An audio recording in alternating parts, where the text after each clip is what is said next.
ফসলের জমির মাটি যাচ্ছে ইটভাটায়। অবাক করার মতন এই ঘটনা ঘটছে ফেনীতে। এতে কমছে ফসলি জমির পরিমাণ, কৃষি জমি হচ্ছে অনাবাদি।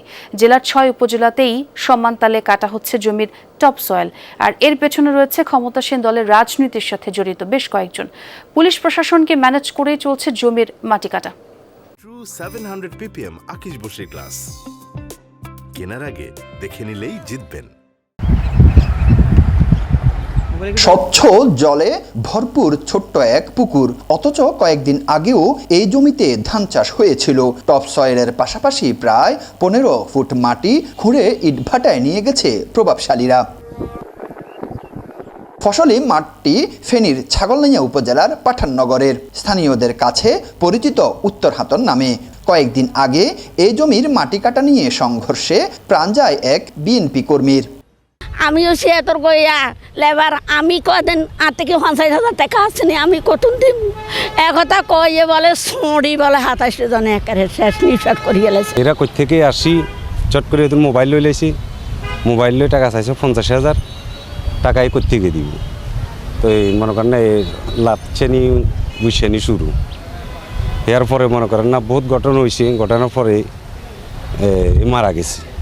স্থানীয়রা জানায় জেলার 6 উপজেলা থেকে মাটি কেটে ইটভাটায় দেওয়ার জন্য রয়েছে একটি সিন্ডিকেট। তাদের বেশিরভাগই ক্ষমতাসীন দলের রাজনীতির সাথে জড়িত। জমিনটা দেখেন আর এর জমিনটা দেখেন, আমার জমিনটা আইল কাটি পড়ি নষ্ট হয়ে যাবে। এখানে কোনো প্রতিবাদ করার কোনো লোকে নেই এই এলাকায়। হয়তো বছরে বেশ রকম কাটে সাইডে মুই ইয়াতে কাটা চলেন না, রাইচা চুরি করে কাটে আর যা কাটে দিনে তো আর কাটে না। কর্তৃপক্ষের অভিযান চলমান থাকলেও অনবরত কমছে ফসলি জমি। পুলিশ প্রশাসন এবং রাজনীতিবিদ একে অপরকে দোষারোপ করে দায় সারলেন। আমি বলবো যে অন্যায় করবে তার কোনো রাজনৈতিক পরিচয় নেই। অন্যায়কারী যে হবে তার বিরুদ্ধে আইনগত ব্যবস্থা হবে।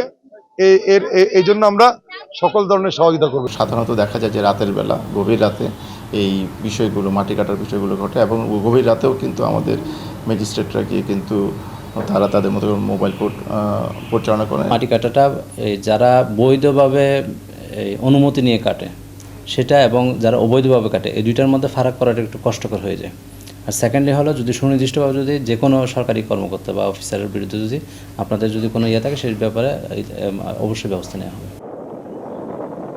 আমার সামনে যে বিশাল আকৃতির পুকুরটি দেখা যাচ্ছে, এই পুকুরটি আসলে পুকুর ছিল না, এটি ছিল ফসলে জমি।